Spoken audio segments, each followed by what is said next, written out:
यहाँ पर कदम कदम पर धरती बदले रंग, यहाँ पे बोली में रंगोली सात रंग, धानी पगड़ी पहने मौसम है नीली चादर ओढ़े अंबर है, नदी सुनहरी हरा समुंदर है ये सजीला, देश रंगीला रंगीला देश मेरा रंगीला।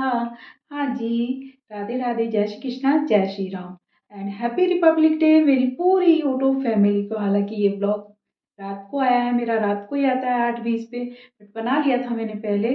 और रिपब्लिक डे तो मन ही गया है वैसे, बट फिर भी मैंने आज एक ब्लॉग और बना दिया। कोई ना, आज भी अभी रात ही तो ये पूरा दिन निकला है, रात थोड़ी ना निकली है, तो विश तो करना ही था। विश मैं करती आ रही हूँ 3-4 दिन से, बट आज और बना लिया। कोई ना, देश के ऊपर ही तो बात कर रहे हैं, बाद में भी सुन सकते हैं।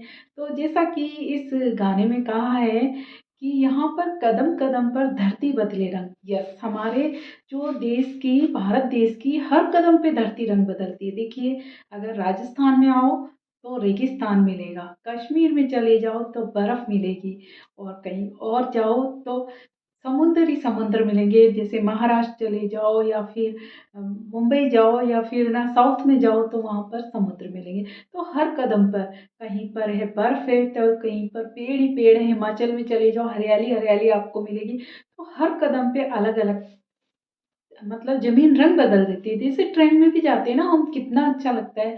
हर कदम पे कहीं पेड़ आ रहे हैं, कहीं नदी आ रही है, कहीं पहाड़ आ रहे हैं, कहीं कुछ आ रहा है, कहीं कुछ आ रहा है। तो हमारे देश की धरती है ही ऐसी। यहाँ पर जो है ना, हरी पगड़ी की बात कही है, उससे कही है फसलें जो लहलहाती है ना, इससे हमारी धरती की पगड़ी कहा गया है। धन धान्य से भरपूर हमारी ये धरती है। और नीला अंबर, जो नीली चादर ओढ़े हुए है, देखिए, धरती है, खेत है, नीला अंबर है, हरा समुंदर है, सुनहरी नदियां हैं, ये सभी तो रंगीली, जो हर तरह का हमारे उसमें मिला दिया गया है, ये हमारी भारत भूमि है। ये यहीं पे मिल सकता है। देखिए, विदेशों में कई जगह देखा जाता है कि चाँद और सूरज को ही नहीं जानते कुछ बच्चे, क्योंकि वहाँ पे बहुत बड़ी-बड़ी बिल्डिंग होती है, उन्हें इतना पता भी नहीं रहता। यहाँ पे क्या, हर व्यक्ति पूजा पाठ में, देवता में, हर चीज़ में विश्वास रखता है, तो यहाँ पे हर चीज़ हर बच्चा जानता है। बच्चा बड़ा होता है तब से ही वो समझने लगता है कि ये गाय है, इसे माता कहते हैं, गाय माता की पूजा होती है। ये देवता हैं, इनकी भी पूजा होती है। ये आकाश है, ये धरती है, नदियाँ हैं, ये समुद्र है। उसको बताया जाता है। पढ़ाई ऐसी होती है हमारे यहाँ की कि सबको सब कुछ पता होता है। तो हमारी देश की जो धरती है ना, वैसी पूरे, मतलब हिंदुस्तान जो है ना हमारा, वो पूरे विश्व में क्यों कीर्तिमान बनाए हुए, क्योंकि यहाँ की विविधता में भी एकता है। यहाँ पे हर तरीके से, मतलब हर तरह के लोग मिलेंगे। धर्मनिरपेक्ष राज्य हमारा, और फिर भी यहाँ पे हिंदुस्तान है, एक हिंदुस्तान है, हम हिंदुस्तानी कहलाते हैं। और मैं चाहूँगी हर हिंदुस्तानी को हिंदुस्तानी कहलाना चाहिए। जात धर्म से ऊपर उठकर, गरीबी अमीरी से ऊपर उठकर, हम अगर एक धर्म बना लेना हम, कि हम हिंदुस्तानी, हिंदुस्तानी पे कोई आँच आए तो सारे भारतवासी एक हो जाए। ऐसे नहीं कि ये तेरा, ये मेरा, ये मेरी जात, ये तेरी जात। इन सब से चीज़ों से उठकर अगर हम ये कहलाना शुरू कर देंगे कि हम हिंदुस्तानी, देखना, फिर हम खुद ही गर्व करेंगे अपने आप पे।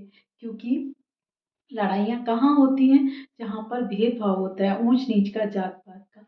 वैसे भारत में इतना नहीं है, हालांकि अब थोड़ा हो गया है। विदेशों में बहुत लड़ाइयाँ हो रही हैं, बट हमारा देश क्या, शांति प्रिय है। यहाँ के लोग शांति प्रिय हैं। यहाँ पे देखिए, हर चीज़ के, हर मजहब का, कुछ लोगों को छोड़कर हमारे यहाँ पे हर मजहब का सम्मान किया जाता है। कुछ लोग ऐसे हैं कि एक दूसरे के त्योहारों में भी जाते हैं। अगर कोई ईद मना रहा है तो उनकी मीठी सेवई खाने जाएंगे, और अगर कोई दिवाली मना रहा है तो वहाँ पे मुस्लिम लोग मिठाई खाने जाएंगे। ऐसे होता है। गुरुद्वारे में जाएंगे तो लंगर खाने सब चले जाते हैं, वहाँ ये नहीं देखते। अभी अमृतसर में देखिए, हर जात के लोग वहाँ लंगर खाने जाते हैं। क्यों? क्योंकि वहाँ पे प्यार से खिलाया जाता है, वहाँ जात पात पूछी नहीं जाती। ऐसा ही होना चाहिए। हमारे देश में प्रेम भाव बढ़ेगा ना, तभी हमारा देश आगे जाएगा, वरना लड़ाई झगड़े से क्या होगा। जैसे और जगह युद्ध हो रहे हैं ना, वैसे यहाँ भी हो जाएंगे। तो हर भारतीय अगर ऐसा सोच लेना कि नहीं, हमें जात पात से ऊपर उठकर इंसानियत का नाता रखना है। अगर किसी के साथ गलत हो रहा है तो उसकी जात मत पूछिए, बस उसकी हेल्प करिए, उसकी मदद करिए, इंसानियत के नाते कर दीजिए। भारतवासी हैं उसके नाते कर दीजिए। एक हिंदुस्तानी पे कोई आँच आ रही है तो सारा देश एक हो जाना चाहिए। ये नहीं कि ये तेरी पार्टी, ये मेरी पार्टी। ये नेता लोग ही बहुत हैं करने के लिए। हम हिंदुस्तानी हैं ना, जो आम नागरिक है, हमारा क्या फ़र्ज़ बनता है कि हम हमारे देश की आन बान शान को बचा के रखें। तो आई होप आज ज़्यादा नहीं बनाती हूँ क्योंकि रिपब्लिक डे तो निकल ही गया है और मैंने काफ़ी ब्लॉग बना भी दिए हैं, काफ़ी कुछ बोल भी दिया है। बट एक विश करना था मुझे, एक दिली तमन्ना होती कि नहीं 26 जनवरी को भी मैं कुछ बोलूँ देश के लिए। हालाँकि मैं कोई इतनी बड़ी हस्ती नहीं हूँ, बट ब्लॉग बनाती हूँ ना तो मेरा मन करता है कि उस हिसाब से मैं कुछ ना कुछ आप लोगों से कह दूँ। और अगर मेरी बात आप लोगों तक पहुँचती है और किसी के दिल को छूती है तो प्लीज़ कमेंट्स भी ज़रूर करिएगा और इस ब्लॉग को आगे से मतलब जितना आगे पहुंचा सके पहुंचा दीजिए। अच्छा होगा अगर मेरे बोलने से किसी के दिल में अगर नफरत है तो कम हो जाए और अगर उसके दिल में प्यार है तो वो प्यार और बढ़ जाए और हम पूरे हिंदुस्तानी भारतवासी जो भी हैं सब मिलजुल कर रहें। आपस की लड़ाई झगड़ा छोड़कर हम एक दूसरे की मदद करें, एक दूसरे की सम्मान करें, इज्जत करें, बहन बेटियों की हम इज्जत करें। ऐसे नहीं है कि ये किसी और की है तो हम इसकी बहन बेटी को कुछ भी कह के चल जाए, नहीं। भारत माता सबकी माता है और सबकी बहन बेटी सबके घर में होती है ना। वैसे ही आप दूसरों का सम्मान करेंगे ना तो देखना हमारा भारतवर्ष जैसा है ना वैसा ही रहेगा। कभी इस पे आँच नहीं आने वाली है। आँच क्यों आती है? भेदभाव से। और हम लोग ही करते हैं एक दूसरे से लड़ाई करके। हर भारतीय अगर ये सोच लेना कि नहीं हमें लड़ाई करनी नहीं है, जात पात के ऊपर तो बिल्कुल नहीं करनी है, ये बात ही नहीं करनी है। और अगर कोई करता भी है ना तो उसे एक ही बात कहिए, सबसे पहले ये सोचिए हम हिंदुस्तानी हैं। हमारा देश आज़ाद हुआ है ना उसमें सबकी कुर्बानियाँ हैं। ये नहीं कोई हिंदू मुस्लिम एक पर्टिकुलर दिया। हिंदू भी उसमें शहीद हुए हैं, मुस्लिम भी शहीद हुए हैं उसमें। भगत सिंह जैसे सरदार जो होते हैं पंजाबी वो भी शहीद हुए हैं। सिख ईसाई सब तो है ना। ईसाई तो खैर उस वक्त अंग्रेज ही थे बट ये तीनों धर्म के तो उस टाइम थे। इन तीनों ने मिलकर ही हमारे देश को आज़ाद कराया है। तो आज हम क्यों आपस में लड़ाई लड़े? हम वही पहले वाले भारतीय क्यों नहीं बन सकते जो भाई भाई थे?